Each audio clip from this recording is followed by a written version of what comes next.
direction les États-Unis. Plus précisément, nous sommes en Pennsylvanie, dans le nord-est du pays. Le 12 novembre 2013, au matin, une femme avance dans une ruelle de Sunbury. Elle a des choses à faire et ne s'attend pas du tout à faire cette découverte sur son trajet. Elle tombe sur le corps d'un homme visiblement mort depuis plusieurs heures. L'individu est couvert de sang et le visage a viré au violet. La police est prévenue et la nouvelle fait le tour de la ville. Suite à cette nouvelle, les habitants sont sous le choc. Et tu m'étonnes, t'es paisible à vivre en paix et là t'apprends qu'un corps a été découvert dans ta petite ville. Il y a de quoi avoir peur. Et je peux te dire qu'après une telle nouvelle, moi je sors plus de chez moi. Ouais, il y a de quoi devenir parano. Donc de telles situations, je le souhaite à personne. Et en effet, le corps a été découvert dans une petite localité de moins de 10 000 habitants. Si des personnes décèdent tous les jours, un meurtre n'est pas chose courante. Et l'information fait rapidement l'objet de toutes les conversations. Le chef de la police locale, Steve Mazzeo, renseigne qu'on comptabilise un homicide tous les 18 mois, voire 2 ans. La victime a été dépouillée de son portefeuille, mais son portable se trouve visiblement toujours sur elle. L'homme est identifié comme étant Troy LaFerrara, un homme de 42 ans. C'est un enfant du pays, comme dit l'expression, étant né à Sunbury le 20 juin 1971. Il était marié depuis 2 ans avec sa femme, qui se nomme Colleen. Il n'est pas connu des services de police, et il est ce que l'on peut décrire comme une personne sans histoire. Il a été poignardé à une vingtaine de reprises. 20 reprises. Imaginez juste une seule seconde l'acharnement qu'il a subi avec 20 coups portés sur son corps. Les marques sur son cou laissent entendre qu'il a subi également une strangulation à l'aide d'un objet comme une corde. L'homme est visiblement décédé la veille du jour de la découverte de son corps, à savoir le 11 novembre. Il est alors nécessaire de retracer cette journée ayant conduit à sa mort. Le téléphone de la victime est fouillé, dans le but de trouver un indice sur son meurtrier. Il a passé un appel le 11 novembre, qui semble être le dernier contact téléphonique qu'il a eu avant de mourir. Le numéro de téléphone permet de remonter à une certaine Miranda. Le 6 décembre, à peine un mois après la découverte du corps de Troy, Miranda Barbour est mise en état d'arrestation. Son mari Elliot Barbour est également arrêté. Le jeune homme de 22 ans aurait eu également un rôle à jouer dans la mort de Troy. Ici, nous allons partir sur la présentation de notre nouvelle protagoniste. Miranda Camille Dean est née le 14 décembre 1994 à North Pole, en Alaska. C'est une petite ville qui comptabilise environ 2000 habitants. Miranda est la fille d'Elizabeth et Sonny Dean, et elle a une sœur aînée prénommée Ashley. Elle n'a pas eu un début de vie facile. Miranda est abusée intimement tôt dans sa vie, à l'âge de 4 ans, par le mari de sa tante maternelle. Déjà, là, ça commence très très mal.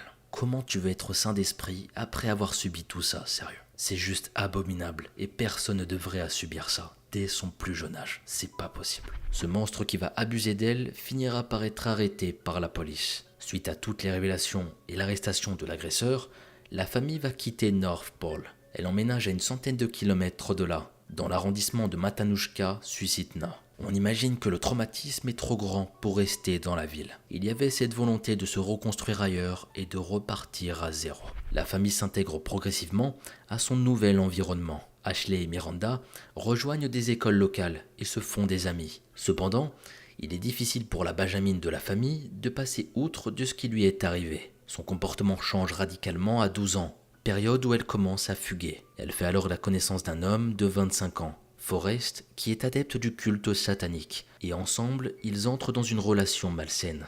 Miranda a des relations intimes avec lui, et l'homme renforce son emprise sur elle. Il n'hésite pas à lui faire comprendre qu'elle lui appartient. La jeune adolescente se met en tête qu'elle doit faire tout ce que l'individu lui dit. Elisabeth, la maman, se rend compte que quelque chose ne va pas avec sa fille. Miranda lui indique avoir été marquée par le jeune homme, d'une croix significative en bas de son cou, et elle aurait aussi son nom sur sa cuisse. J'ai aussi pu découvrir que Miranda avait parlé à sa mère du fait qu'elle se prostituait à l'âge de 12 ans. Mais ici, j'ai pas l'impression que ses parents aient fait quelque chose pour l'aider. Donc je trouve ça malheureux. Miranda décroche de plus en plus du système scolaire. Si elle a été inscrite dans de bons établissements, elle n'est pas réputée pour son assiduité. Elle a entre-temps rejoint une secte satanique et elle est tombée dans la consommation de substances. L'adolescente tombe enceinte, mais elle subit une fausse couche. Elisabeth et Sonny Dean, les parents, se disent qu'il est encore temps d'agir. Miranda est envoyée dans le centre comportemental d'Anchorage. Elle doit y suivre un programme ayant pour but de la faire décrocher de ses problèmes de drogue et de santé mentale. Miranda va fuguer plusieurs fois afin de revenir dans la secte. Ses parents vont finir par la récupérer, puis la reconduisent en institut. L'adolescente tombe enceinte à l'âge de 17 ans, en 2011. Et d'après ses dires, le père de son enfant serait décédé et elle ne connaîtrait pas son nom. C'est à cette même période qu'Elizabeth et Sonny divorcent. La mère décide alors d'envoyer Miranda vivre chez des proches en Caroline du Nord. Elle donne naissance à une petite fille du nom d'Aria. Elle l'aime énormément et partage de nombreuses photos d'elle sur son compte Facebook.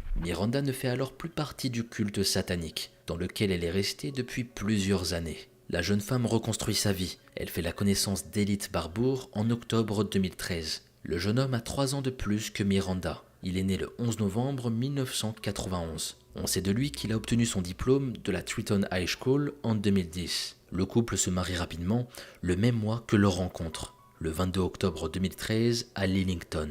Les jeunes mariés déménagent peu de temps après à Selinsgrove dans l'état de Pennsylvanie. Ici, on va pouvoir revenir plus précisément sur le cas de Troy, qui a mené à l'arrestation du couple Barbour. Miranda décrit de quelle manière la rencontre entre Troy LaFerrara et elle a eu lieu. La jeune femme est une habituée du site Craigslist. Craigslist est un site de petite annonce aux États-Unis. Il y a plusieurs rubriques, allant de la recherche d'emploi, la recherche de logement ou d'objets en tout genre. Pour vulgariser un peu le truc, c'est un peu comme le site Le Bon Coin mais version américaine. Craigslist dispose également d'un espace forum pour que les internautes puissent échanger sur divers sujets. Miranda poste régulièrement des petites annonces dans le but de gagner un peu d'argent sur Craigslist ou d'autres sites du genre. En échange d'une somme entre 50 ou 850 $, elle propose à des hommes de les rencontrer pour faire certaines activités, passant par des dîners ou sorties au centre commercial. Et apparemment en aucun cas ça aboutissait à une relation intime. Elite assure que c'était des rencontres avec des hommes seuls, célibataires ou divorcés. Le but était simplement de leur offrir un peu de compagnie en échange d'argent.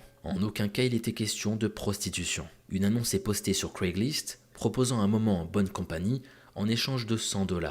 Troy LaFerrara se manifeste et commence à discuter avec Miranda. Suite aux échanges, un rendez-vous est fixé entre les deux parties. Si Miranda conduit le véhicule, Elliot se cache sur la banquette arrière. Il était sous une couverture en attendant le signal de sa femme. Ils doivent se retrouver au centre commercial de Susquehanna Valley. Le trio a ensuite roulé sur un peu moins de 10 km, rejoignant ainsi Sunbury. Miranda se serait alors confiée à Troy dans la voiture, lui indiquant avoir menti sur son âge. Elle n'est pas âgée de 19 ans, mais de 16 ans. Suite à cette nouvelle, l'homme n'a pas été choqué, bien au contraire. Il aurait alors assuré que c'était bon pour lui et il a mis sa main sur sa cuisse.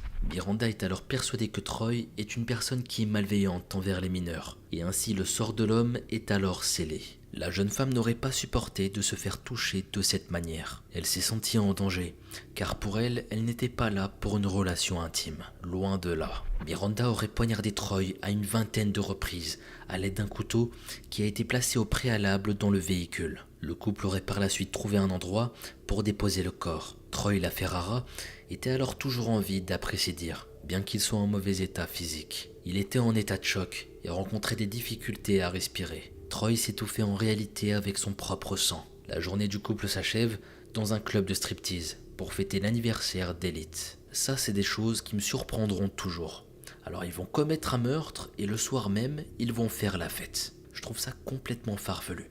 Comment tu peux faire ça, sérieux? Ça montre à quel point ils n'avaient aucun remords et que c'était comme un jeu pour eux. Cependant, la vérité semble un peu plus différente. Elliot a renseigné à la police lors de son interrogatoire que le meurtre était une volonté du couple de tuer quelqu'un ensemble. Il a eu lieu à l'occasion du 22e anniversaire d'Elliot, coïncidant aussi avec la date de leur 3e semaine de mariage. Le couple avait déjà mis en place des plans criminels sans qu'ils n'aboutissent. Miranda était certaine depuis le jour où ils se sont rencontrés qu'il ferait une telle chose. Elle savait depuis le début qu'elle commettrait un meurtre avec son mec. Des rendez-vous fixés avec des hommes n'ont pas eu lieu, car finalement, les individus ne s'étaient pas présentés. Elliot n'est pas resté inactif sur la banquette arrière, tandis que sa femme s'en prenait à Troy LaFerrara. L'homme aurait maintenu la victime à l'aide d'un câble, permettant à Miranda de poignarder l'individu venu à sa rencontre. En effet, Troy était un homme au gabarit imposant, et il aurait pu prendre le dessus. L'homme était en réalité en train de lutter pour sa vie,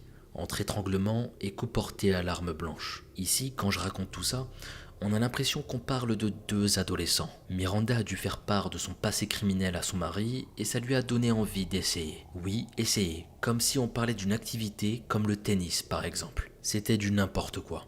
Pendant que les individus normaux, leurs activités c'est de faire du sport, un football ou je ne sais quoi, eux c'est de tuer quelqu'un. T'imagines les discussions de couple qu'ils ont dû avoir? Ils étaient complètement barjots.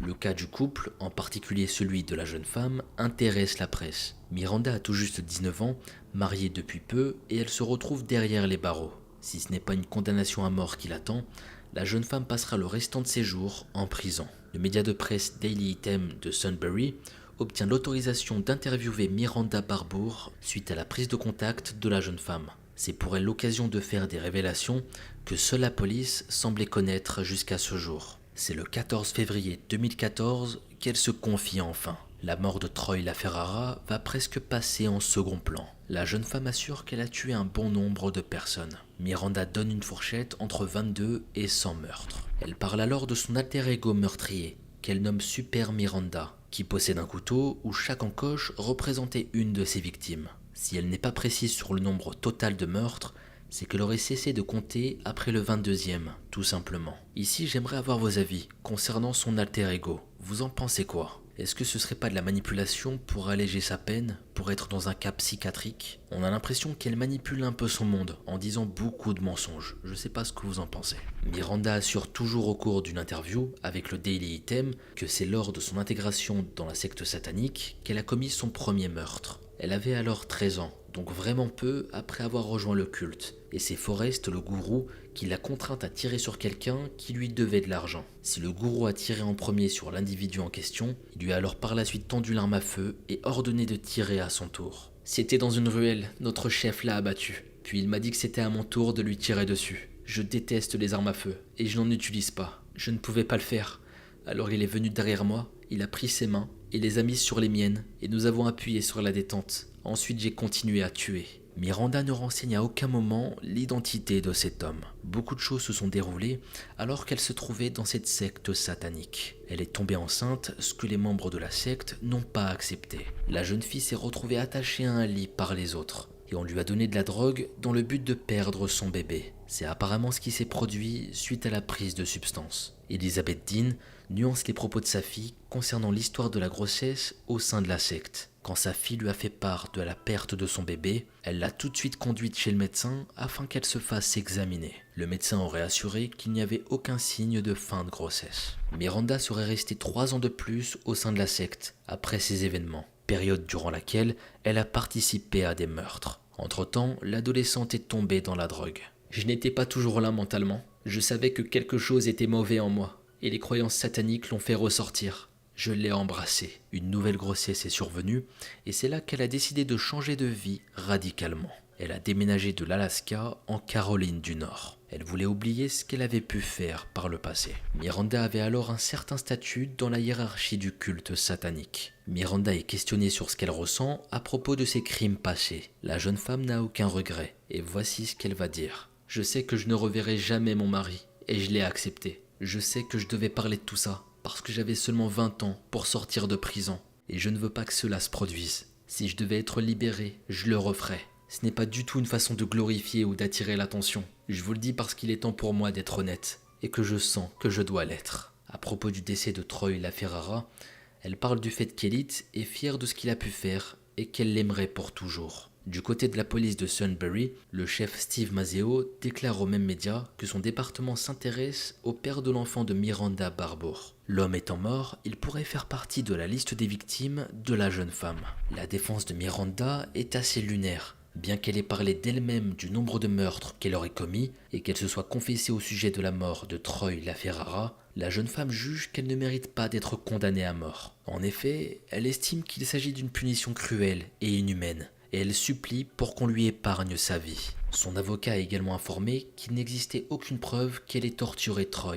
Les procureurs, favorables à la condamnation à mort, estiment que l'accusé tente de jouer sur la folie dans le but d'éviter la lourde peine. Les avocats de Miranda et Elite Barbour ont tous les deux demandé une évaluation psychiatrique de leur client. Les deux accusés finissent par plaider coupables des accusations de meurtre au deuxième degré le 26 août 2014. Des accusations de voies de fait graves, de vol qualifié et de possession d'armes ayant servi à un crime se sont entre-temps ajoutées. Cette procédure leur évite ainsi de recevoir la peine de mort. Miranda et Elite Barbour se retrouvent condamnés à la prison à perpétuité le 18 septembre. L'homme a par la suite fait appel de son plaidoyer de culpabilité, prétextant l'incompétence de son avocat. La demande a été retirée en novembre 2015. Les révélations de la jeune femme sur le nombre de meurtres qu'elle a pu commettre font beaucoup de bruit. Comment une jeune femme de 18 ans a pu tuer autant de personnes? Et surtout après avoir été arrêtée aussi facilement après la mort de Troy. C'était quand même étrange vu comme ça.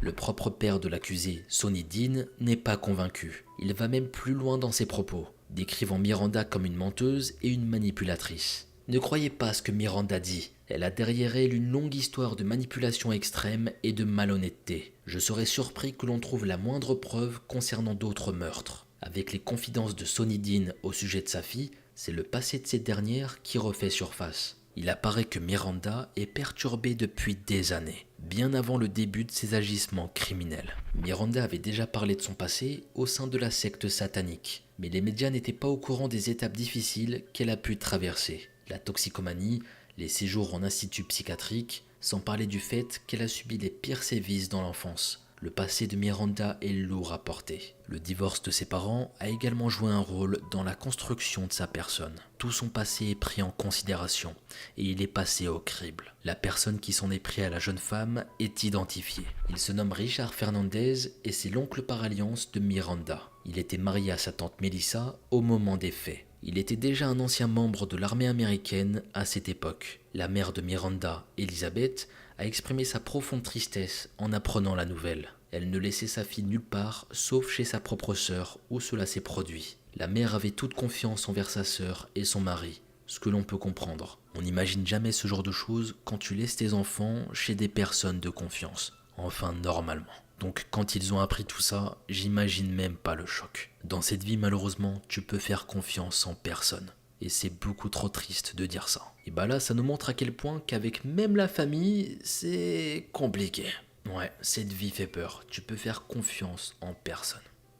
Enfin bref. L'agresseur de la petite fille aurait été condamné à une peine de 10 ans de prison pour agression sexuelle au premier degré à l'encontre d'un mineur en 1998. Richard Fernandez a bénéficié d'une libération après 6 années passées derrière les barreaux. En 2011, il fait l'objet d'une nouvelle arrestation pour distribution d'images d'enfants à caractère porno. L'homme était toujours incarcéré au moment de l'arrestation de Miranda, au centre correctionnel de Wildwood en Alaska. Même si les allégations de Miranda Barbour semblent farfelues, la police de Sunbury ainsi que le FBI ont décidé d'identifier des affaires de meurtre dans lesquelles Miranda Barbour aurait pu jouer un rôle. L'accusée avait avoué qu'elle se souvenait de tout ce qui s'était passé et qu'elle était capable de retracer sur une carte l'emplacement des restes de ses victimes. Car oui, si les autorités sont à la recherche de corps, ceux-ci ne semblent plus complets depuis longtemps. Miranda a enterré des restes humains du côté de Big Lake en Alaska et aussi à Mexico Beach en Floride et en Caroline du Nord. À cette époque en Floride,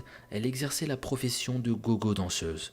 Elle avait seulement 15 ans. En 2016, alors que le couple Barbour est en prison depuis 3 ans, Miranda dépose une demande de divorce au tribunal du comté où elle est incarcérée. Elle renseigne dans ses documents que le mariage est rompu. Depuis qu'ils ont été arrêtés et condamnés pour le meurtre de Troy LaFerrara, Miranda et Elite ne se sont jamais revus. À ce jour, on ne sait pas exactement si les révélations de Miranda sont vraies ou fausses. La jeune femme a vécu un début de vie particulier, entre agression sexuelle, consommation de substances, emprise psychologique. Sa construction a fortement été perturbée, occasionnant peut-être le désir que l'on se préoccupe d'elle pour de prétendus exploits de sa part. Malgré son passé terrible, ses parents ont pu démontrer plusieurs fois que les propos de la jeune femme n'étaient pas toujours fondés. Les potentiels meurtres qu'elle a avoués étaient survenus sur une période de 6 ans et dans plusieurs états. Il est donc assez difficile de retracer ce parcours criminel. Miranda a été surnommée la vraie Dexter, en référence au tueur dans la série. En effet, la jeune femme a déclaré qu'elle avait tué uniquement des personnes que l'on pouvait considérer comme mauvaises, qui avaient commis de mauvaises choses. Avec tout ce qu'elle a pu dire depuis son arrestation, le décès de Troy LaFerrara est presque passé au second plan. On sait finalement assez peu de choses à son sujet, la presse s'étant principalement intéressée à Miranda Barbour. Pour vous dire, je n'ai trouvé aucune déclaration de la famille de la victime, et même de l'avocat de la famille, rien du tout. Je pense que tout est resté à huis clos, entre la police et les proches de Troy LaFerrara. Elite Barbour, 33 ans, se trouve à l'établissement correctionnel d'État de Forest. Miranda Barbour, 30 ans, serait aujourd'hui encore incarcérée à la prison d'État de Muncie, dans le comté de Lycoming. La jeune femme avait assuré au cours d'une rencontre avec le Daily qu'elle ne souhaitait pas sortir de prison, qu'elle était prête à tuer de nouveau si elle sortait. Concernant la fille de Miranda, Aria, elle a été confiée à la famille de la jeune femme. C'était l'affaire Miranda Barbour. Et là, je vous pose la question directement. Selon vous, est-ce qu'elle a commis tous les meurtres qu'elle prétend? J'attends vos avis et toutes vos hypothèses dans les commentaires. Perso, je sais pas trop quoi en penser honnêtement. C'est très compliqué. On a déjà été confronté à des meurtriers qui s'amusaient avec les autorités en se rendant responsables de meurtres imaginaires, tandis que d'autres meurtres ne pouvaient pas être reliés à leurs responsables en l'absence de preuves. Miranda Barbour a attendu de se trouver derrière les barreaux pour faire ses aveux. Elle a donné l'air de vouloir se délester d'un poids qui était devenu trop important sur ses épaules. Et pourtant, elle n'a eu aucun remords à propos de ses actes passés. Pire, elle revendiquait son intention de donner la mort à nouveau si elle venait à être libérée. Entre ses 13 ans et 19 ans, Miranda aurait semé la mort sur son passage, entre divers états du pays. La jeune femme ne sait plus exactement combien de personnes elle a pu tuer. Elle a arrêté de compter après 22 victimes. La seule certitude qu'elle a eue, c'est que ce nombre n'a pas dépassé la centaine. Une consolation qui n'en est pas une en vérité. Même la rencontre avec son ex-mari ne lui a pas permis de s'assagir ou de faire disparaître cette part obscure d'elle. Si on part de l'hypothèse que tout ce qu'elle dit est vrai, son jeune mari Elite Barbour a rejoint ses projets macabres à peine rencontrés. L'arrestation du couple est intervenue dans les 3 semaines de la mort de Troy LaFerrara, ce qui pourrait laisser supposer un certain amateurisme chez les deux tueurs. Troy n'était pas la première personne ciblée, mais elle est devenue la première victime. L'homme recherchait de la compagnie, mais c'est la mort qui l'attendait au rendez-vous. Sa mise à mort a été brutale, et il a semble-t-il agonisé avant de perdre la vie, abandonné par le duo meurtrier. La question que tout le monde se pose ici, c'est est-ce que c'était le seul meurtre ou non? Est-ce que Miranda Barbour dit la vérité quand elle estime avoir tué plus de 22 personnes? À ce jour, on n'a aucune véritable réponse à cette question. La tueuse assure qu'elle a commis tous ces meurtres et que si elle sort un jour de prison, elle recommencera. Michael Philpott est né en 1956. Il n'y a que peu d'informations en ce qui concerne son enfance. Mais à partir de 1978, on sait qu'il commence sa formation dans l'armée anglaise. Il a alors 22 ans, et on sait également qu'il sort depuis 2 ans avec une fille de 17 ans, Kim Hill. De temps en temps, il prend des permissions pour pouvoir passer du temps avec elle. Parlons un peu de sa personnalité. Michael est un jeune homme au caractère très particulier, et je dirais même carrément déplacé. C'est un garçon qui a tendance à vouloir dominer ses partenaires, ce qui peut le rendre vraiment extrêmement désagréable. Il est également jaloux, possessif et manipulateur. Ça commence très bien cette affaire, et ça en dit long sur la suite des événements. Je pense que ce mec va nous en faire voir de toutes les couleurs. Ça annonce du très sombre. Lorsqu'il désire quelque chose ou quelqu'un, il est prêt à tout pour l'obtenir. Il est prêt à tout pour arriver à ses fins, et ses attentes sont nombreuses. Très fier et orgueilleux, il ne supporte pas le refus, ni la frustration. Si une de ces deux choses devait lui arriver, il entrerait dans une colère noire. Et je peux vous dire que le mot est faible ici. En fait, on pourrait plutôt parler de fureur. Une fureur à la limite du déséquilibre mental.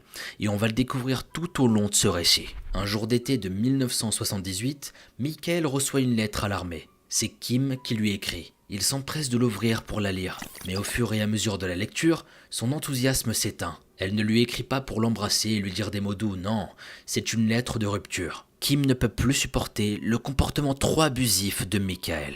Alors une nuit du mois de juillet, le jeune soldat s'éclipse sans autorisation de son régiment. Il a un plan derrière la tête. Quoi, comment ça? Une lettre et tout est fini?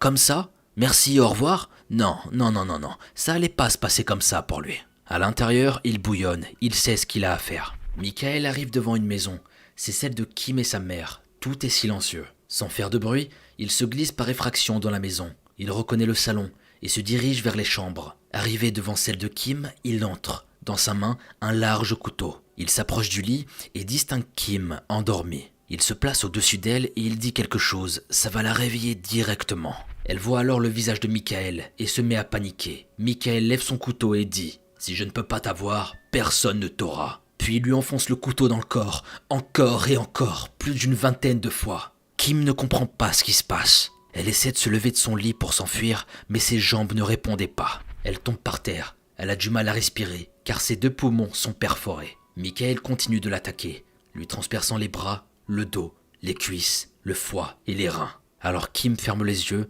et la douleur disparaît. C'est le trou noir.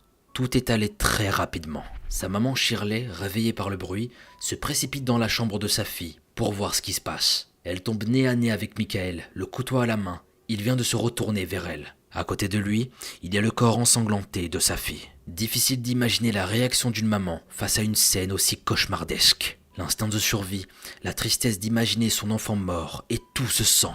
Impossible pour le cerveau d'emmagasiner autant d'émotions, autant d'informations, mais Shirley réagit. Elle s'enfuit et tente par tous les moyens de prévenir la police ou n'importe qui. Mais Michael est trop proche et trop rapide.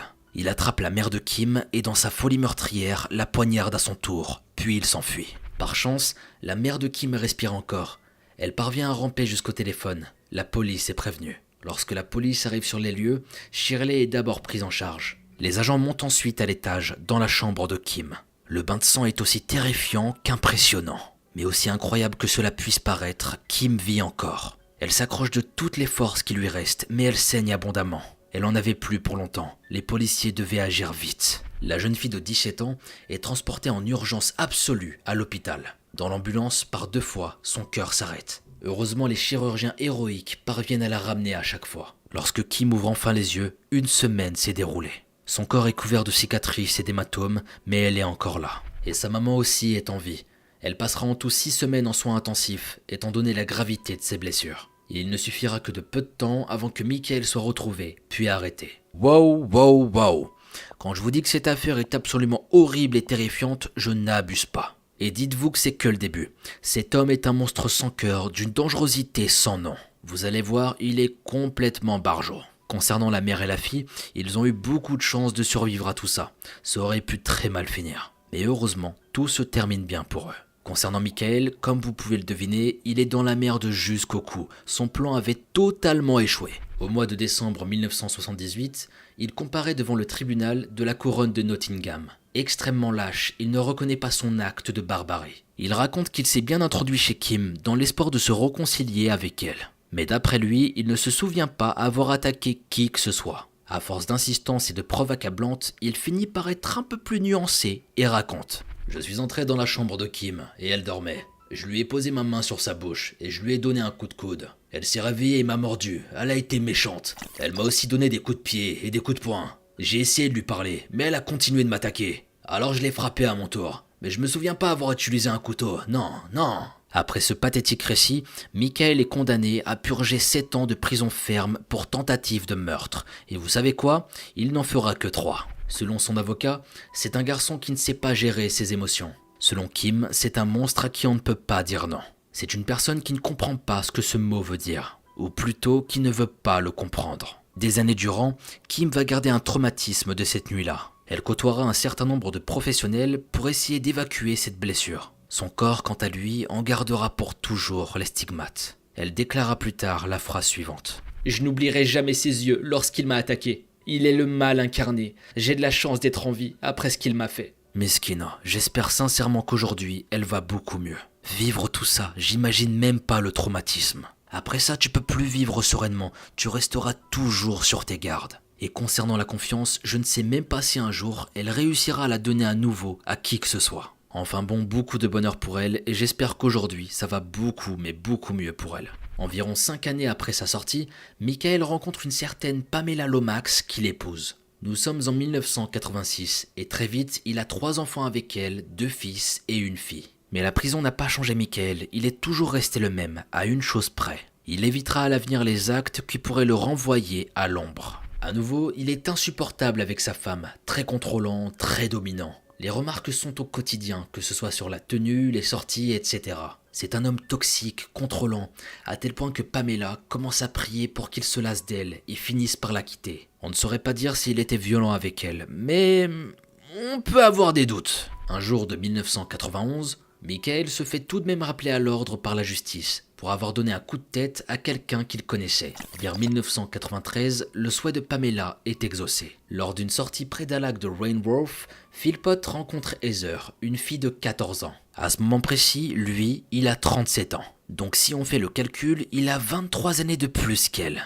Espèce de gros pointeur, le mec il a 40 ans, il ose poser ses yeux sur une jeune fille. Ça aurait pu être ta gamine, c'est encore un bébé, et elle a juste 14 ans bordel. Déjà ça c'est d'une gravité inouïe, mais attendez de voir la suite. Attendez de voir à quel point c'était une véritable ordure. À partir de ce moment-là, on commence à distinguer toute la perversité du personnage. Oui, Michael Philpott a tendance à être attiré par les jeunes filles. Parfois très jeunes, en plus elles sont vulnérables, plus faciles à approcher. Mais il a bien conscience du cadre légal, alors il attend. Michael et Heather commencent à entretenir un lien qui pourrait s'apparenter à une sorte de flirt extrêmement malsain.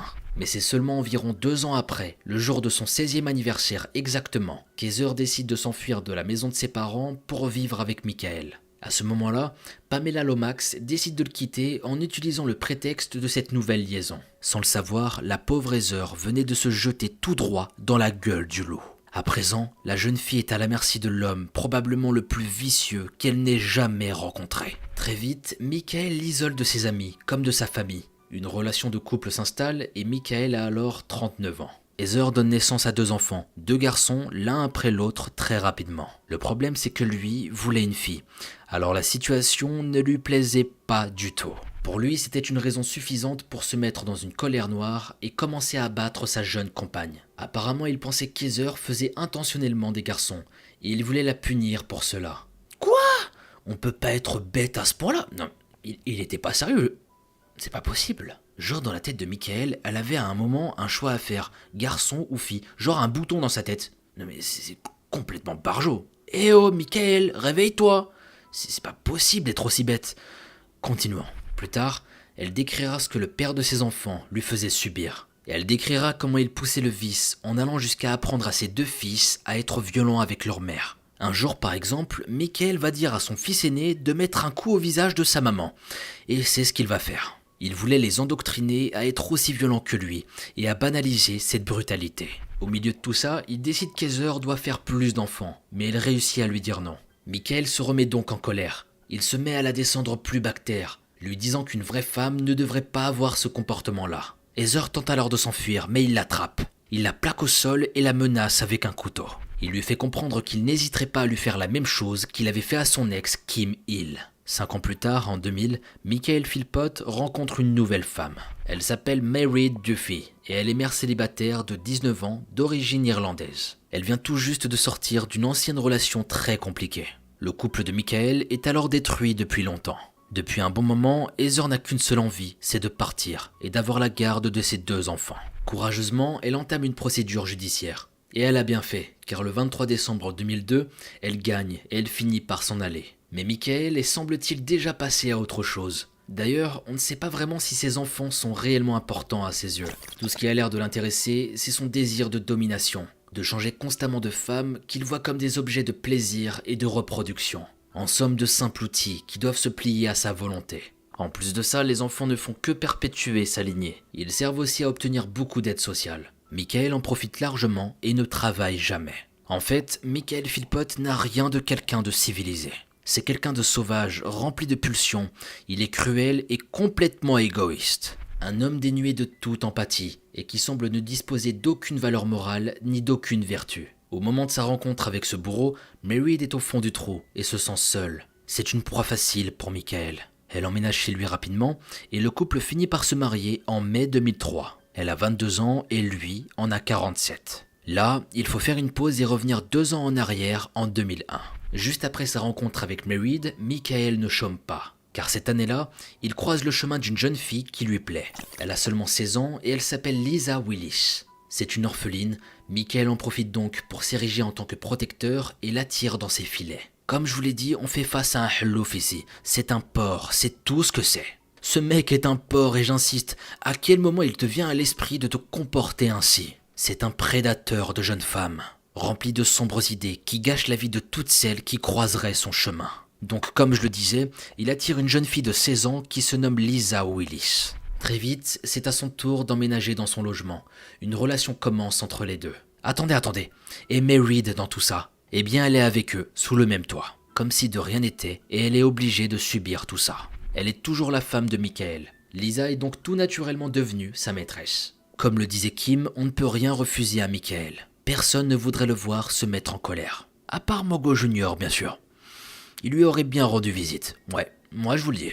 Lors de leur mariage en 2003, Lisa avait même le rôle de la demoiselle d'honneur. Elle a à peine 18 ans et lui on le rappelle à 47 ans. On imagine le tableau hyper glauque. Ensuite, le schéma pervers commence. Sur 10 longues années, Lisa tombe enceinte 4 fois de Michael Philpott. Et durant tout ce temps, il va la battre de façon régulière. Un jour par exemple, il l'attaque avec un morceau de bois. Un autre, il lui jette une tasse de café. Il lui faisait vivre une véritable misère. Mairead, quant à elle, elle donne naissance à 6 enfants. En tout, ça fait 11 enfants à la maison. Il faut savoir que Lisa Willis, malgré son jeune âge, avait déjà un enfant d'un autre homme au moment de sa rencontre avec Michael. Cet enfant vit sous le même toit que toute la famille. Durant 10 ans, ils vivent tous ensemble dans une council house à Victory Road dans la ville de Derby. Michael ne vit toujours que des allocations familiales et il n'a pas travaillé depuis des années.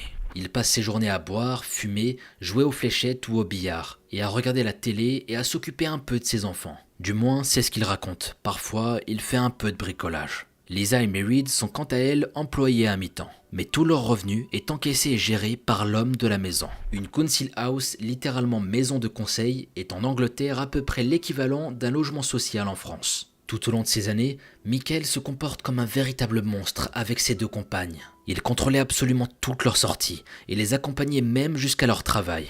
Pour elle, il est très rare de quitter le foyer, même pour se rendre en ville pour des choses importantes, comme acheter des vêtements. Michael demande des comptes rendus systématiques. Les temps de sortie, les heures sur place, le motif, le lieu, tout ceci est très fatigant pour Mairead et Lisa. Ils finissent par ne même plus donner la peine d'essayer. À côté de ça, il les bat régulièrement et pour des raisons arbitraires. Bref, il fait régner sa loi à la maison. Mairead et Lisa sont effrayées par lui et elles sont sous son emprise. Elles ne cherchent pas à s'en aller. Tout ce qu'elles veulent, c'est ne pas éveiller sa colère. La maison de Victory Road devient un véritable enfer sur Terre. La maison de l'horreur où Michael est un roi tyrannique et tout-puissant. En 2006, Michael commence à songer à déménager. Il se sent à l'étroit dans cette maison, avec 2 femmes et ses enfants. Il fait une demande auprès de l'État pour changer de council house. Mais ces demandes restent sans réponse pendant un bon moment. En 2007, une chose assez improbable se produit. Une chaîne de télévision repère la famille Philpott et son mode de vie si atypique. Michael est alors contacté. Il est invité sur le plateau The Jeremy Kyle Show, une émission britannique regardée par 1 million de personnes quotidiennement. C'était le genre d'émission qui pourrait s'apparenter à C'est mon choix français. Le présentateur invite des gens ayant une histoire ou un physique hors norme et le but est de les faire connaître. C'est le genre d'émission qui fait beaucoup d'audience, que ce soit en France, en Angleterre ou partout ailleurs. À cette demande, Michael accepte que son visage et son histoire soient diffusés à travers tout le Royaume-Uni. Il choisit de défendre son style de vie et raconte sa vie en disant notamment qu'il aimerait divorcer de sa femme pour épouser sa maîtresse afin qu'elle ne se sente plus exclue de la famille. Il souhaiterait qu'elle partage le nom de Philpott. Il ajoute également qu'il aurait eu par la suite une vasectomie. À la suite de la diffusion de cet épisode de l'émission, beaucoup de critiques sont essuyées par Michael et sa famille. Beaucoup pensent que par exemple ce mode de vie n'est pas normal. D'élever ses enfants dans ces conditions est complètement inadapté. À l'écoute de ces critiques, Michael est très sur la défensive. Il répond par une question rhétorique. Est-ce qu'ils connaissent ma famille? Est-ce qu'ils connaissent mes enfants? Je ne pense pas. Quiconque veut me voir, mes partenaires et mes enfants, ils peuvent venir et vivre avec moi pendant une semaine. Et je vous garantis qu'après, ils seront étonnés.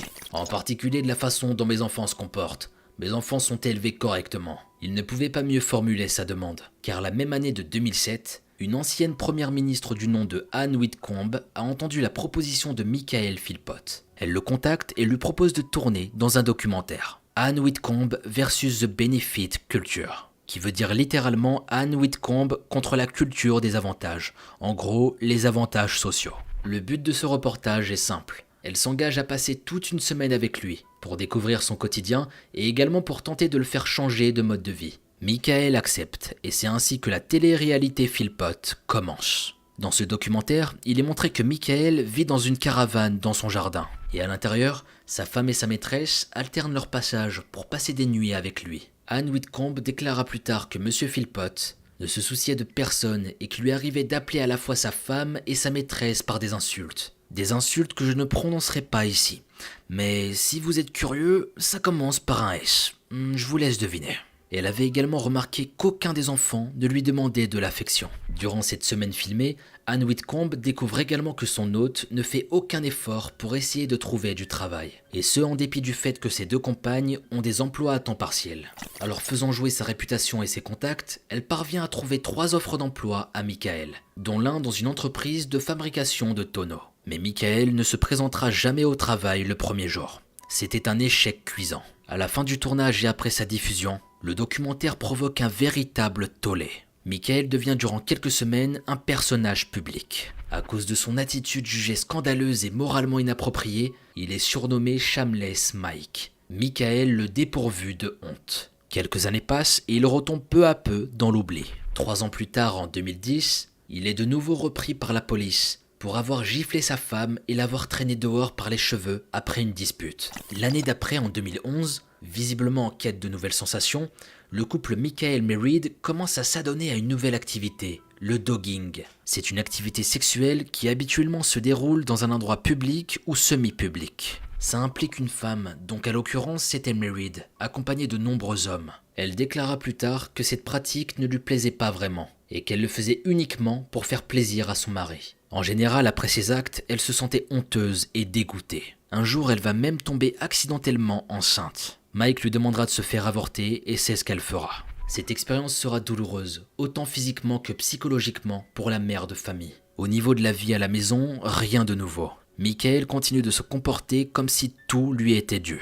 Un jour, en voiture, il s'énerve contre un autre automobiliste. L'embrouille va se transformer en bagarre. Cette fois-ci, la police décide de le reprendre sérieusement. Il est auditionné et comparé devant un juge dans un petit tribunal. Michael plaide directement coupable et il est libéré sous caution. En parallèle, peu à peu, Lisa commence à saturer de la vie qu'elle mène.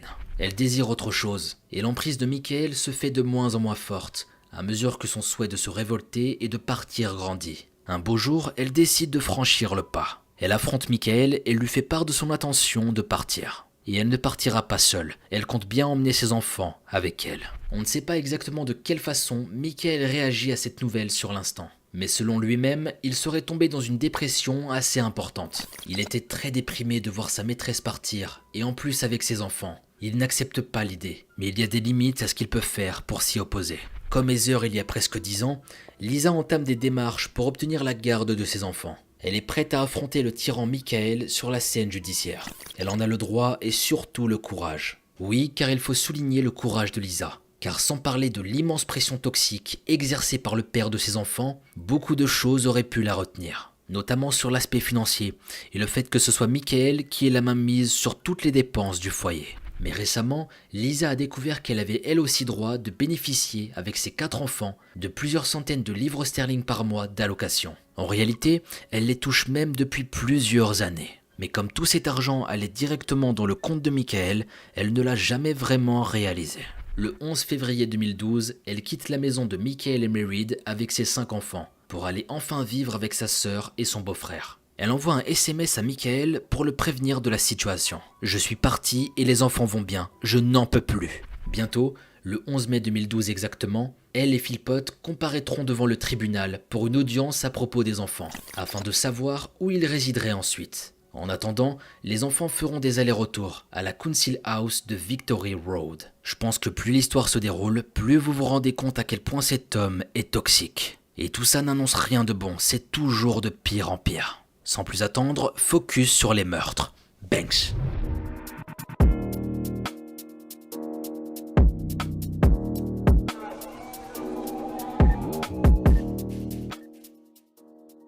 Les semaines passent et nous sommes le 10 mai 2012. Demain, ce sera un jour important, peut-être un tournant dans la vie des Philpott. Peut-être que 5 enfants vont quitter le foyer. Cette idée est devenue insupportable pour Michael. Et le pire, c'est que sa colère n'y changera rien. Il ne peut pas lutter contre la loi. Mais il n'a pas le choix. Il sait qu'il a peu de chances de gagner le combat de la garde, comme avec son ex-femme en 2002. Aujourd'hui, sa situation n'est pas beaucoup plus brillante. Il suffit de regarder ses antécédents, son comportement, et tout en fait. Cette fois, il faut qu'il passe par la ruse. Dans son cerveau malade, un stratagème est en train de se former progressivement. Un plan tellement fou, tellement idiot qu'il en devient dangereux. Mais Michael a perdu la raison. D'ailleurs, on se demande s'il en a réellement déjà eu. Maintenant, il ne pense qu'à une chose, obtenir la garde et maintenir son mode de vie. Et quand on sait à quoi il songe, on peut se dire que pour lui, tous les moyens sont bons. En ce moment, Lisa n'est pas à la maison. Finalement, cela tombe plutôt bien. D'ailleurs, cette maison, Michael n'en veut plus depuis des années. Alors comme il a toujours eu l'habitude de le faire,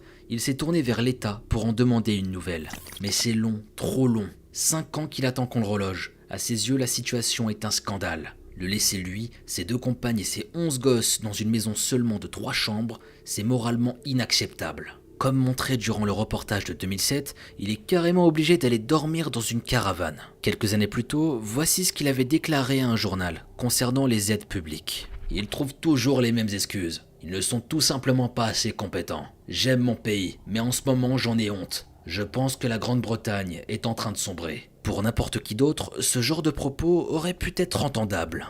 Mais pas pour Michael Philpott, pas pour un homme aussi mauvais. En plus, c'est un homme qui n'a jamais cherché à travailler, et ce depuis 20 ans, alors qu'il le pouvait. Dans sa tête, le plan est prêt. Il invite un ami chez lui, Paul Mosley, pour lui en faire part. Mary est là elle aussi. Voici ce qu'ils vont faire pendant que les enfants dormiront. Michael ira chercher de l'essence qu'il aura stockée quelque part. Il en déversera dans la boîte aux lettres ainsi que dans le couloir dans le rez-de-chaussée. Le but, mettre le feu à la maison. Ensuite, quand les flammes commenceront à prendre, Michael se rendra à l'étage, attrapera tous les enfants et les sauvera d'une mort certaine. Résultat, primo, la maison sera brûlée. Donc les services sociaux seront obligés de reloger toute la famille dans une maison plus adéquate. Secondo, Michael sera considéré comme un héros pour avoir sauvé tous les enfants de ce terrible incendie, ce qui lui donnera une belle image et une bonne réputation. Et le clou du spectacle, la police va forcément comprendre que le feu a été allumé intentionnellement. À ce moment-là, lui, Mary et Paul seront d'accord pour faire accuser Lisa.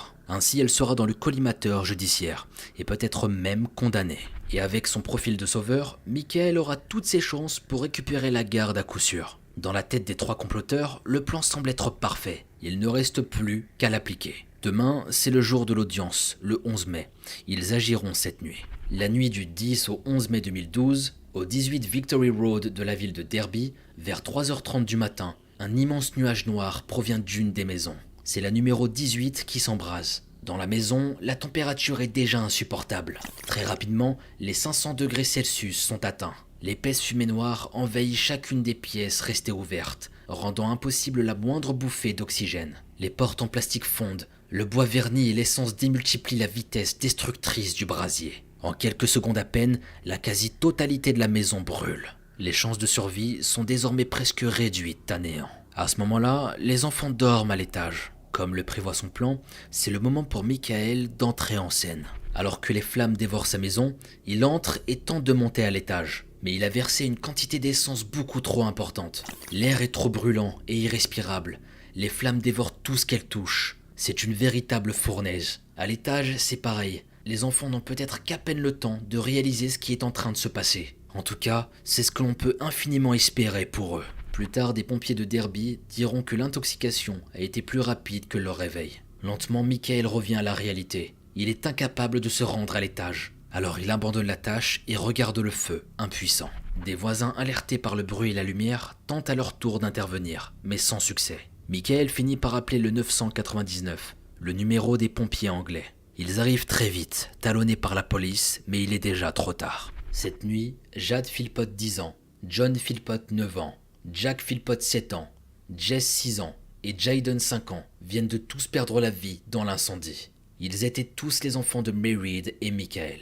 Ils sont transportés à l'hôpital, puis sont déclarés morts par intoxication. Leur aîné de 13 ans, Dwayne Philpott, est le seul qui respire encore. Il est emmené d'urgence à l'hôpital pour enfants de Birmingham.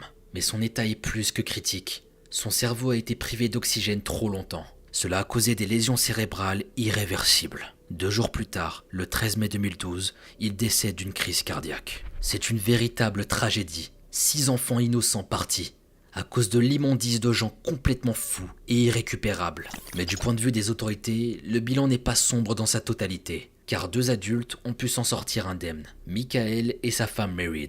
Heureusement que ni Lisa et les autres enfants n'étaient sur place. Les premières personnes à être interpellées sont Lisa et son beau-frère. Heureusement, ils ont été rapidement relâchés. Le 12 mai, au lendemain de la tragédie qui secoue Allenton, la tristesse est énorme entre les habitants, les voisins et la famille. Beaucoup de soutien est manifesté pour les Philpott. Ils sont provisoirement logés dans une chambre d'hôtel en ville. Le temps de mettre de l'ordre dans tout ce qui vient de se passer.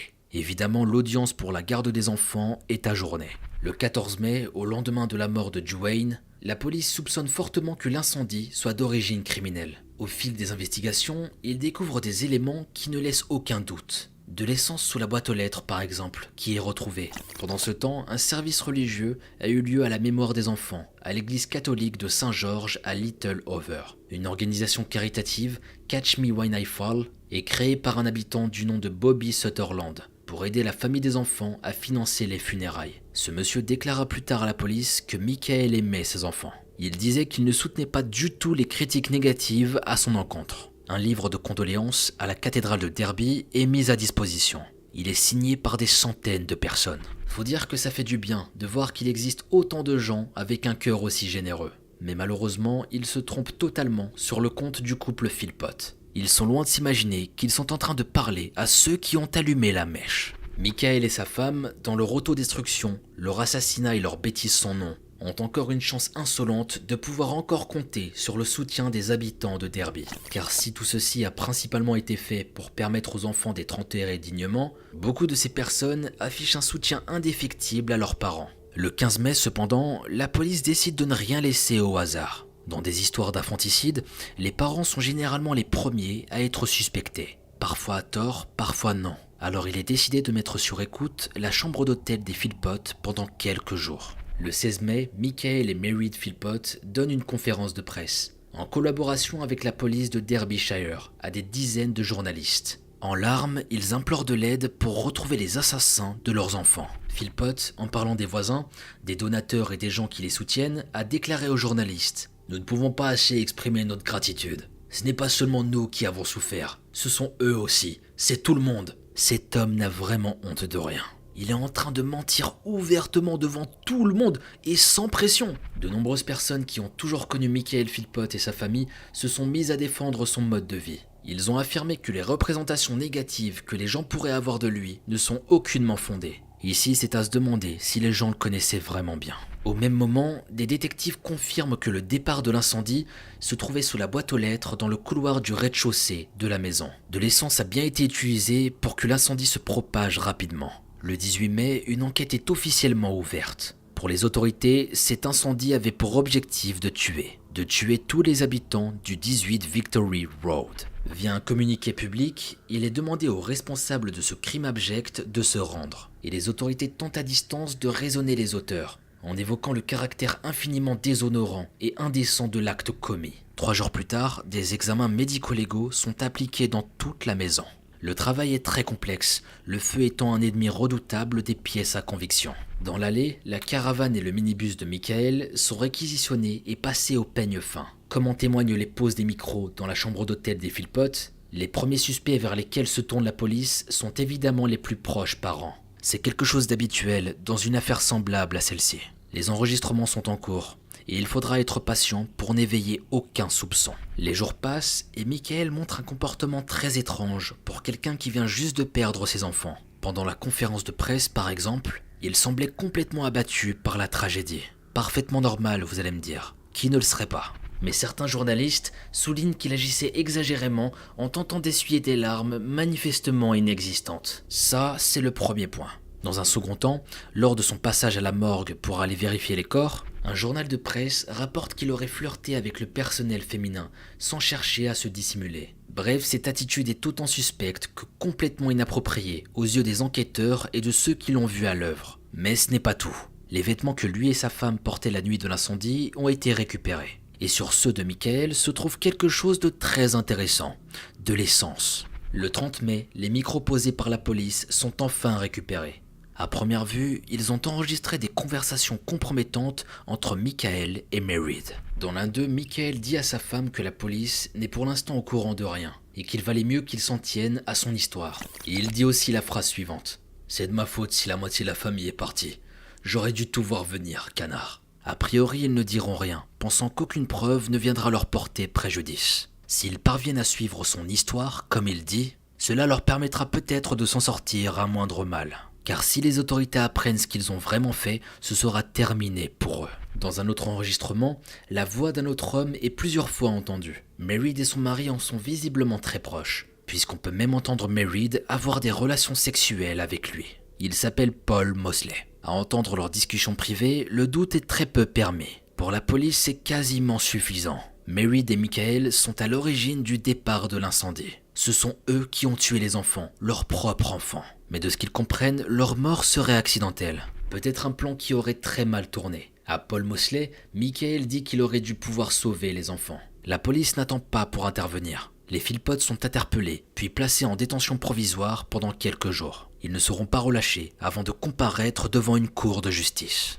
Le 1er juin, Michael et sa femme sont convoqués au tribunal pénal de première instance de Nottingham. Ils vont être écoutés une première fois. En arrivant en fourgon et en entrant dans la salle, le couple se retrouve entouré d'une foule hurlante. L'affaire est déjà très médiatisée, surtout que M. Philpott, alias Shameless Mike, s'était déjà construit une bien mauvaise réputation. Des habitants de Derby sont là, certains étaient leurs voisins. Des voisins qui les défendaient il y a à peine quelques semaines, mais plus maintenant. La colère a remplacé le soutien et la compassion. Les Philpott sont insultés, hués, moqués. Personne ne semble remettre en doute la lourde culpabilité qui pèse sur leurs épaules. Certains journaux britanniques vont même jusqu'à avancer que Shameless Mike aurait songé à se servir d'une partie des dons destinés aux funérailles des enfants pour son intérêt personnel. Il y aurait soi-disant vu un moyen de devenir riche rapidement.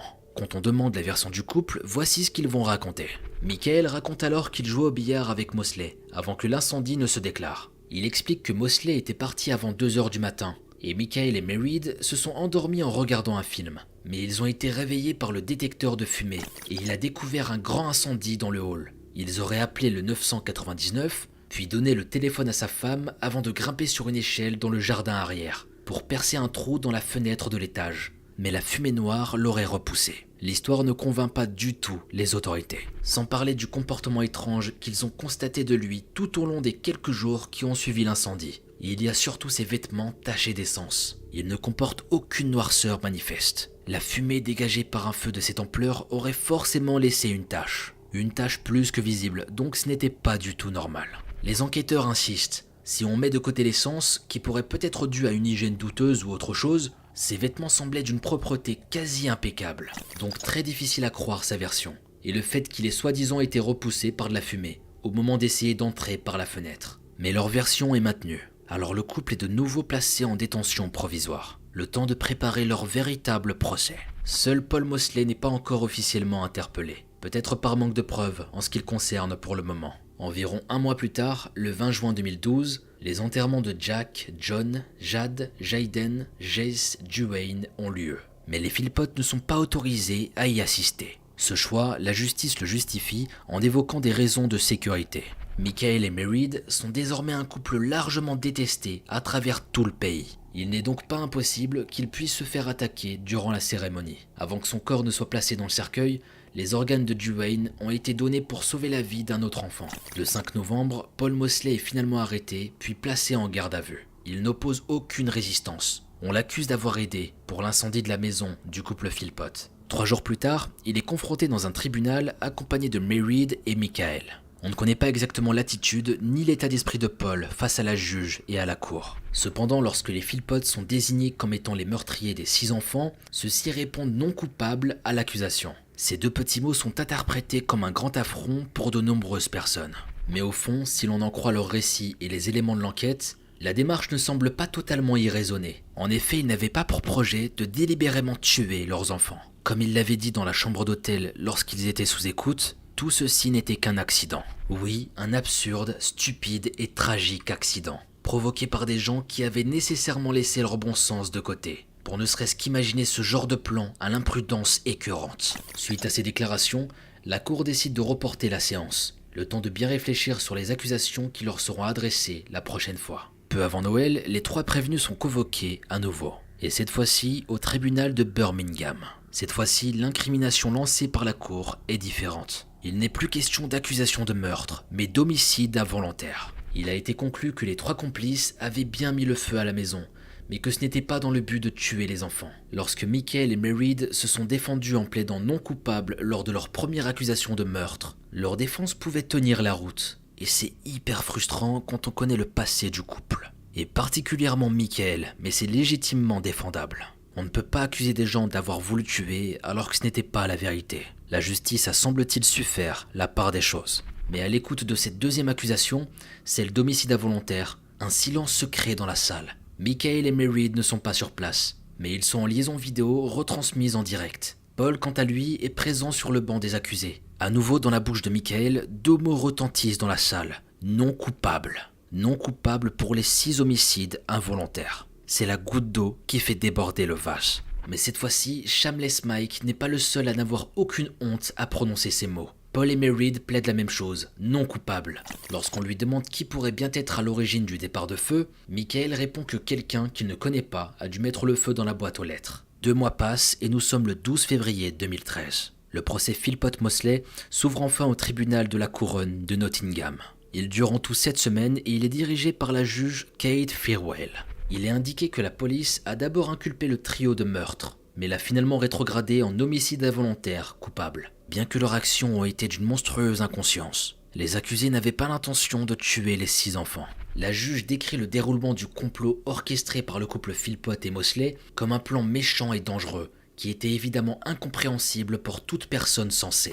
Pendant le procès, les photographies de la maison de Victory Road sont pour la première fois rendues publiques. On y voit des pièces complètement carbonisées, noircies ou réduites en cendres par la chaleur du feu ardent et destructeur. Paul, Merid et Michael n'ont manifestement pas changé de discours. Ils plaident toujours non coupables pour tout ce dont ils sont accusés. Lorsque l'on demande à Michael d'où proviennent les taches d'essence qui ont été retrouvées sur ses vêtements, il explique qu'elles étaient déjà là depuis plusieurs semaines suite à un autre incident. Lorsqu'on lui parle de son attitude à la maison envers ses 2 compagnes, de son implication dans la vie de ses enfants, de sa brutalité, il répond « J'ai l'air trop fort, trop puissant. J'ai toujours été un gars insouciant. Lisa, je l'ai traitée comme une reine. » La procureure prend la parole. Elle explique la raison pour laquelle, selon elle, Philpott, 56 ans, vivait avec sa femme Merid, 31 ans, et sa maîtresse Lisa Willis, 28 ans, ainsi que leurs 6 enfants. Michael Philpott ne voulait pas travailler. Il voulait juste une maison et plein d'enfants, et les avantages financiers que cela apporte. De ce que l'on sait, et au contraire de ses 2 compagnes, Michael n'a jamais travaillé depuis la naissance de son premier enfant, c'est-à-dire environ 27 ans. En d'autres termes, il n'a jamais gagné un seul centime pour eux. Bref, l'état d'esprit et la mentalité de Michael sont à bien des égards moralement discutables. Les actes qu'il a pu commettre tout au long de son existence jusqu'à ce jour en sont l'illustration. S'il est dans cette situation à présent, c'est entièrement de sa responsabilité. Il est allé trop loin, et on ne peut pas s'empêcher de se poser tout de même une question. Que se serait-il passé si le plan de l'incendie avait fonctionné comme prévu? Personne ne peut donner la réponse. Mais il est très dur d'accepter l'image de Michael érigé en héros, qui aurait courageusement traversé les flammes pour sauver sa progéniture apeurée. Il est difficile d'accepter que quelqu'un d'autre que lui aurait pu être mis en cause puis emprisonné. Peut-être Lisa Willis selon son plan. Cette pensée rend le personnage d'autant plus exécrable. Il doit être sévèrement puni, ça ne faisait aucun doute. À un moment, il est proposé de passer l'enregistrement de l'appel fait à Michael aux pompiers, juste après qu'il ait jeté l'éponge du sauvetage. En entendant cette proposition, Michael crie qu'il n'a pas la force de l'écouter. Dans un acte de fuite, il tente alors de quitter sa place sur le banc des accusés. Mais il est retenu par le personnel de sécurité. Il doit affronter sa voix erratique et déchirante. Il doit assumer ce qu'il a fait. L'appel est diffusé dans une ambiance extrêmement lourde. Tout le monde écoute attentivement. À la fin, on peut entendre des gémissements incontrôlables dans la salle. Ils proviennent de Merid Philpott. Au bout des 7 semaines, le 4 avril 2013 exactement, le verdict est enfin rendu. Michael, âgé de 56 ans, est reconnu coupable de l'homicide involontaire de 6 enfants innocents dans l'incendie allumé délibérément dans leur maison familiale.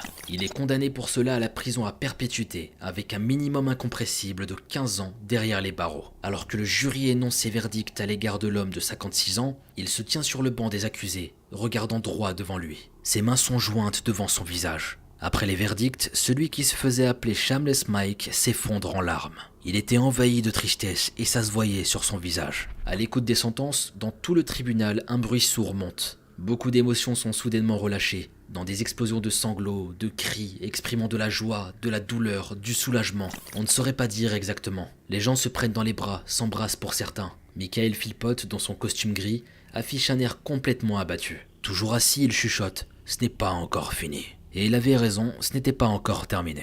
C'est maintenant au tour de sa femme et Paul d'écouter leur sentence. Meredith Philpott et Paul Mosley, pour avoir participé à l'élaboration du plan visant à incendier la maison et avoir tué involontairement les 6 enfants présents à l'intérieur, sont condamnés chacun à 17 ans de prison, avec une garantie qu'ils en effectueront au moins la moitié. Si la sanction a été beaucoup plus lourde pour Michael, c'est parce que pour la juge, il est clair que c'est lui le moteur principal de tout ce qui s'est passé. Le procès est enfin terminé. Les accusés se lèvent, comme le public. Soudain, une femme se met à hurler sur celui qui vient de prendre perpétuité. « Die, Mike, die !» Elle lui souhaite de mourir. Cette femme, c'est la sœur de Michael, Dawn Bestwick. Elle ne peut retenir son soulagement et sa colère après tout ce qu'elle vient d'entendre. Elle considère le geste de son frère comme inqualifiable. Et pour elle, c'est un lâche envers qui elle ne ressent rien, à part la colère. Interrogée à la sortie du tribunal, elle va déclarer toutes les choses suivantes. « Ma famille et moi avons assisté à chaque jour du procès. Nous avons écouté objectivement toutes les preuves pour comprendre ce qui est arrivé à nos 6 beaux enfants la nuit du 11 mai 2012. Notre présence au tribunal était de découvrir la vérité. Suite au verdict d'aujourd'hui, nous, la famille de Michael Philpott, pensons que justice a été rendue. » Dans une autre interview faite dans la foulée, elle décrira en larmes à quel point elle est profondément marquée par tout ce que son frère a fait et tous les complices. « Ce n'est pas humain, il devrait mourir pour ce qu'il a fait. Tous les 3 devraient pourrir en enfer pour ce qu'ils ont fait. La douleur que nous devons vivre maintenant, les grands-mères, le grand-père, ce sont eux qui souffrent aussi. Les autres frères et sœurs, Dieu sait comment ils vont s'en sortir, mais nous sommes une famille forte. » La famille de Meredith Philpott, les 2 filles, déclareront aussi quelque chose. Voici leurs mots. Le 11 mai 2012, Duane, Jade, John, Jack, Jace, Jaden, ils ont tous perdu la vie par la manière la plus cruelle, par ceux qui étaient censés les aimer et les protéger. Nous, la famille de Meredith, nous ne pouvons pas décrire la douleur que nous ressentons. Aujourd'hui, justice a été rendue et nous sommes satisfaits du verdict. Nous tenons à remercier toutes les personnes impliquées dans cette affaire. L'un des fils de Michael Philpott, un certain David âgé de 30 ans, déclare dans un journal britannique que son père est mort pour lui. À cause de lui, la moitié de ma famille est partie. J'ai perdu 5 petits frères et une sœur. Ainsi s'arrête le parcours chaotique de Michael Philpott. Un homme qui pendant plus de 35 ans a laissé déchaîner librement sa colère sur une série de petits amis au profil souvent endommagé et vulnérable, dont beaucoup ont été rencontrés au cours de leur adolescence. Sa possessivité, son contrôle, ses abus, sa façon dont il écrasait sans aucun scrupule ceux qui le contrariaient et pour finir, son inconscience meurtrière. Tout ça restera très longtemps collé à la peau de Shameless Mike, et peut-être jusqu'à sa mort. L'histoire de Michael met en relief la querelle entre les conservateurs et les travaillistes au sujet des réformes, des avantages sociaux au Royaume-Uni. Alors que la gauche et l'église crient qu'elles sont injustes et immorales, le gouvernement répond que ce qui est immoral, c'est de laisser des familles comme celle de Michael Philpott profiter de ces avantages pendant plusieurs générations. Ces prestations ont été créées à la base dans le but d'aider les plus nécessiteux. Et quand on regarde Michael, lui, il en a profité jusqu'à la moindre miette. Le Mirror a rapporté en 2016 que Meredith avait demandé le divorce à Philpott alors qu'ils étaient tous les 2 derrière les barreaux. Plus tard cette année-là, le Daily Mail a rapporté que Meredith avait trouvé un nouvel homme à qui elle avait envoyé des lettres torrides depuis sa cellule. Elle a fini par exprimer des remords sur toute cette histoire en 2016. Elle a également déclaré dans une lettre que le fait d'être responsable de la mort de ses enfants était quelque chose qu'elle devait accepter et que ses bébés vivraient avec elle pour toujours. Concernant Michael, il ne s'est toujours pas exprimé sur l'affaire. Aujourd'hui, Meredith n'est plus en prison, mais sa libération comporte des conditions. Elle n'est plus autorisée à entrer en contact avec Michael, de quelque manière qu'il soit. Il est également interdit pour elle de se rendre à Derby, la ville où s'est déroulé l'incendie. Ainsi se termine l'affaire de Michael Philpott. L'histoire d'un homme détestable de A à Z. Son comportement tout au long de sa vie a été juste horrible. Il est allé tellement loin jusqu'à prendre la vie de ses pauvres enfants, bordel. Même si c'était pas prévu dans son plan, c'est ce qui s'est passé finalement. Et tout ça à cause de sa bêtise, de ses pulsions et de ses idées complètement farfelues. J'ai énormément de peine pour ses enfants et qu'ils puissent reposer en paix. C'est tellement triste de voir un père aussi insouciant. Vas-y, bref. J'aimerais avoir vos avis concernant cette affaire et ce que vous en avez pensé. Je vous attends avec impatience dans l'espace des commentaires. Quant à nous, il est temps pour nous de nous quitter.